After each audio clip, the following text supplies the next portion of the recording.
Good morning students. आज हम unit 5 में नेक्स्ट टॉपिक रीड करेंगे radius of gyration. Radius of gyration of a body about a given axis is equal to root mean square distance of the constituents particles of the body from the given axis. Means हमारे पास body में जितने भी number of particles हैं सभी के root mean square distance के equal होगा radius of gyration. Let a rigid body consist of n particles, each of mass m and r1, r2, r3 up to rn be the perpendicular distances from these particles to the axis of rotation. Suppose हमारे पास जो body है इसमें जितने भी number of particles हैं सभी का mass same है। सपोज फर्स्ट पार्टिकल का मास m है और परपेंडिकुलर डिस्टेंस होगा एक्सिस ऑफ रोटेशन से r1। ऐसे हमारे पास सेकंड पार्टिकल है जिसका मास सेम रहेगा m और परपेंडिकुलर डिस्टेंस होगा एक्सिस ऑफ रोटेशन से r2। ऐसे थर्ड पार्टिकल का मास हमारे पास सेम रहेगा m और परपेंडिकुलर डिस्टेंस होगा एक्सिस ऑफ रोटेशन से r3। सपोज पूरे सिस्टम का जो मास है वो p पॉइंट पर कंसंट्रेटेड है और वो इक्वल होगा हमारे पास कैपिटल M और परपेंडिकुलर डिस्टेंस होगा P से एक्सिस ऑफ रोटेशन के बीच में वो होगा K के इक्वल। तो यहाँ पर moment of inertia of the body about the given axis हमारे पास डिफरेंट पार्टिकल के लिए मोमेंट ऑफ इनर्शिया होगा I इज इक्वल टू में mr1 स्केयर प्लस में mr2 स्केयर प्लस में अप टू mrn स्केयर। ये फर्स्ट पार्टिकल के लिए मोमेंट ऑफ इनर्शिया, ये सेकंड के लिए और ये n पार्टिकल के लिए। तो हमारे पास ये टोटल मोमेंट ऑफ इनर्शिया होगा I के इक्वल। यहाँ से हमारे पास m कॉमन आ जाएगा, m इंटू में r1 square plus r2 square plus में अप टू rn स्केयर। हम क्या करेंगे, इस इक्वेशन को मल्टीप्लाई कर देंगे n से और डिवाइड भी हम क्या करेंगे, इसको n से कर देंगे। m इंटू में n ये इक्वल होगा हमारे पास capital M means total mass of the body. तो अब वो रिलेशन को हम इस तरह से लिख सकते हैं, I इज इक्वल टू में m इंटू में r1 square plus r2 square plus में up to rn square upon में n। It is equation number 1। तो ये था हमारे पास इंडिविजुअल पार्टिकल्स के मास के हिसाब से मोमेंट ऑफ इनर्शिया। अब हम पूरे बॉडी का moment of inertia find out करेंगे। If total mass m of the body concentrated at point P at a perpendicular distance k from the axis of rotation, then moment of inertia I dash is। जब हमारे पास पूरे system का mass capital M होगा और perpendicular distance होगा k, तो हमारे पास मोमेंट ऑफ इनर्शिया होगा m k square. It is equation number 2। Compare कर देंगे हम equation 1 and equation 2। m k square is equal to में m इंटू में r1 square plus r2 square plus में up to rn square upon में n। m से m cancel हो जाएगा और हमारे पास k की वैल्यू आ जाएगी k इज इक्वल टू में under the root r1 square plus में r2 स्केयर प्लस में up to rn square upon में n और ये होगा हमारे पास radius of gyration. k is radius of gyration. Next topic है हमारे पास torque and moment of inertia. Consider a rigid body rotate about axis with uniform angular acceleration alpha under the action of torque। जब हम torque apply करेंगे तो means हमारे पास ये जो बॉडी है वो यूनिफॉर्म एंगुलर एक्सीलेशन के साथ रोटेट करना शुरू कर देगी। Let the body consist of particle of mass m1 m2 up to mn at perpendicular distance r1 r2 up to rn respectively from the axis of rotation। ये हमारे पास है axis of rotation और ये हमारे पास है बॉडी। सपोज फर्स्ट पार्टिकल का मास है हमारे पास m1 और परपेंडिकुलर डिस्टेंस होगा एक्सिस ऑफ रोटेशन से r1। ऐसे सेकंड पार्टिकल मास होगा m2 और परपेंडिकुलर डिस्टेंस होगा r2। ऐसे हमारे पास थर्ड पार्टिकल का मास है m3 और परपेंडिकुलर डिस्टेंस होगा एक्सिस ऑफ रोटेशन से r3। सपोज अगर हम बात करते हैं फर्स्ट पार्टिकल के लिए जो लीनियर एक्सीलेशन है वो है a1, सेकंड पार्टिकल के लिए लीनियर एक्सीलेशन है a2 और n पार्टिकल के लिए लीनियर एक्सीलेशन है an। If a1, a2 up to an are the linear acceleration of the particles, then हमने एक रिलेशन फाइंड आउट किया था लीनियर और एंगुलर एक्सीलरेशन के बीच में। a इज इक्वल टू में आर एल्फा। a है हमारे पास लीनियर एक्सीलरेशन, r है परपेंडिकुलर डिस्टेंस और एल्फा है हमारे पास एंगुलर एक्सीलरेशन। तो यहाँ पर हमारे पास फर्स्ट पार्टिकल के लिए जो रिलेशन आएगा a1 इज इक्वल टू में r1 एल्फा, क्योंकि हमारे पास जो एंगुलर एक्सीलरेशन है वो हमारे पास कांस्टेंट है। ऐसे सेकंड पार्टिकल के लिए लीनियर एक्सीलरेशन और एंगुलर एक्सीलरेशन के बीच में रिलेशन होगा a2 is equal to r2 alpha. n particle के लिए an is equal to rn alpha. Force on particle of mass m1 is, अगर हम बात करते हैं according to Newton second law of motion, F is equal to में ma, लेकिन हम यहाँ पर फर्स्ट पार्टिकल के लिए बात करते हैं तो फोर्स होगा F1 इज इक्वल टू में मास है हमारे पास m1 और एक्सीलरेशन है a1, तो F1 इज इक्वल टू में m1 a1 और हमारे पास a1 की वैल्यू है r1 एल्फा, तो हम यहाँ पर पुट कर देंगे और हमारे पास वैल्यू आ जाएगी m1 r1 एल्फा। और यहाँ से moment of force means torque की बात करते हैं। टॉर्क का फॉर्मूला होता है हमारे पास फोर्स इनटू में परपेंडिकुलर डिस्टेंस।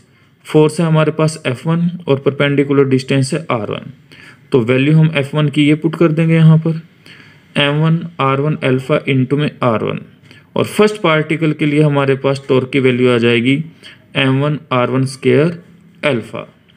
ऐसे ही हमारे पास सेकंड पार्टिकल के लिए वैल्यू आ जाएगी m2 r2 square alpha. Third particle के लिए m3 r3 स्क्वायर एल्फा और n पार्टिकल के लिए mn rn square alpha. Therefore torque acting on the body, और सभी वैल्यू को हम क्या करेंगे, ऐड कर देंगे। हमने तो टोटल टॉर्क की वैल्यू फाइंड आउट करनी है, तो फर्स्ट पार्टिकल के लिए ये वैल्यू है, सेकंड पार्टिकल के लिए सभी को ऐड करेंगे। m1 r1 square alpha plus में m2 r2 square alpha plus में up to mn rn square alpha, और यहाँ से हमारे पास कॉमन आ जाएगा एल्फा, और इस रिलेशन को हम इस तरह से लिख सकते हैं m1 r1 स्क्वायर प्लस में m2 r2 स्क्वायर प्लस में up to mn r square n bracket close alpha. और ये जो वैल्यू है इसको हम इस तरह से लिख सकते हैं summation i goes to 1 to n mi ri square bracket close alpha, और ये वैल्यू होती है हमारे पास moment of inertia means i के इक्वल। तो टॉर्क इज इक्वल टू में i एल्फा। तो ये हमारे पास रिलेशन आ जाएगा किसके बीच में, टॉर्क और मोमेंट ऑफ इनर्शिया, और वेक्टर फॉर्म में हम इस रिलेशन को लिख सकते हैं इस तरह से। नेक्स्ट टॉपिक है हमारे पास angular momentum and moment of inertia. Consider a body rotating about a given axis with a uniform velocity omega. Let the body consist of n particles of masses m1, m2 up to mn at perpendicular distances r1, r2 up to rn respectively from the axis of rotation। Means हमारे पास जो system है, जो body है, वो axis of rotation के along rotate कर रही है with uniform velocity omega. Omega के साथ ये जो ऑब्जेक्ट है, जो सिस्टम है, वो रोटेट कर रहा है। फर्स्ट पार्टिकल का हमारे पास है मास m1 और परपेंडिकुलर डिस्टेंस है r1। सेकंड पार्टिकल का मास है m2, परपेंडिकुलर डिस्टेंस है r2। थर्ड पार्टिकल का मास है m3 और परपेंडिकुलर डिस्टेंस है r3। फर्स्ट पार्टिकल के लिए लीनियर वेलोसिटी होगी v1, सेकंड पार्टिकल के लिए लीनियर वेलोसिटी v2 और n पार्टिकल के लिए जो लीनियर वेलोसिटी होगी वो होगी vn। If v1, v2 up to vn are the linear velocities of the particles, then हमने एक फॉर्मूला रीड किया था v इज इक्वल टू में r ओमेगा, लीनियर वेलोसिटी और एंगुलर वेलोसिटी के बीच में रिलेशन। तो फर्स्ट पार्टिकल के लिए रिलेशन आ जाएगा v1 इज इक्वल टू में r1 ओमेगा, सेकंड पार्टिकल के लिए v2 is equal to r2 omega, और n पार्टिकल के लिए vn इज इक्वल टू में rn omega. The linear momentum of particle of mass m1 is, हमारे पास अगर फर्स्ट पार्टिकल के हम लीनियर मोमेंटम की बात करते हैं, p1 की वैल्यू होगी हमारे पास m1 v1, और हमारे पास v1 की वैल्यू किसकी इक्वल है, r1 ओमेगा। हम यहाँ पर पुट कर देंगे तो हमारे पास वैल्यू आ जाएगी m1 r1 ओमेगा। और एंगुलर मोमेंटम का जो हमारे पास फॉर्मूला होता है वो किसके इक्वल होगा, p1 इंटू में r1। ये फर्स्ट पार्टिकल के लिए हम बात कर रहे हैं क्योंकि हम एंगुलर मोमेंटम को L से डिनोट करते हैं। तो फर्स्ट पार्टिकल का एंगुलर मोमेंटम होगा L1 इज इक्वल टू में p1 इंटू में r1। और p1 की वैल्यू है हमारे पास m1 r1 ओमेगा। हम यहाँ पर पुट कर देंगे m1 r1 ओमेगा इंटू में r1। और हमारे पास फर्स्ट पार्टिकल का जो एंगुलर मोमेंटम होगा वो होगा m1 r1 square omega. Similarly for another particles, हमारे पास अनदर पार्टिकल का जो एंगुलर मोमेंटम होगा वो क्या होगा, m2 r2 स्क्वायर ओमेगा। ये सेकंड पार्टिकल के लिए। थर्ड पार्टिकल के लिए m3 r3 स्क्वायर ओमेगा। और n पार्टिकल के लिए होगा mn rn square omega. Therefore angular momentum of the body about axis, और हमने फाइंड आउट करना है total angular momentum means L की वैल्यू। फर्स्ट पार्टिकल का लीनियर एंगुलर मोमेंटम है हमारे पास m1 r1 square omega. Second particle plus में m2 r2 square omega plus में n पार्टिकल का एंगुलर मोमेंटम होगा mn rn स्क्वायर ओमेगा। सभी को हम क्या करेंगे, ऐड कर देंगे। यहाँ से कॉमन आ जाएगा हमारे पास ओमेगा। और इस इक्वेशन को हम इस तरह से लिख सकते हैं m1 r1 स्क्वायर प्लस में m2 r2 स्क्वायर प्लस में up to mn rn square bracket close omega. और इस वैल्यू को हम इस तरह से लिख सकते हैं summation i is equal to 1 to n mi ri square bracket close omega. और ये है हमारे पास मोमेंट ऑफ इनर्शिया जिसको हम लिखते हैं I के इक्वल। तो L इज इक्वल टू में I ओमेगा। और ये हमारे पास रिलेशन आ जाएगा किसके बीच में, एंगुलर मोमेंटम और मोमेंट ऑफ इनर्शिया के बीच में।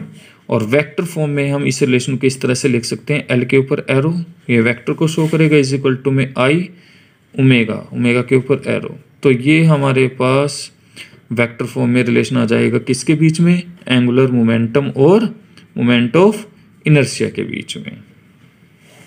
इसके बाद हमारे पास नेक्स्ट टॉपिक है relation between torque and angular momentum of a rigid body.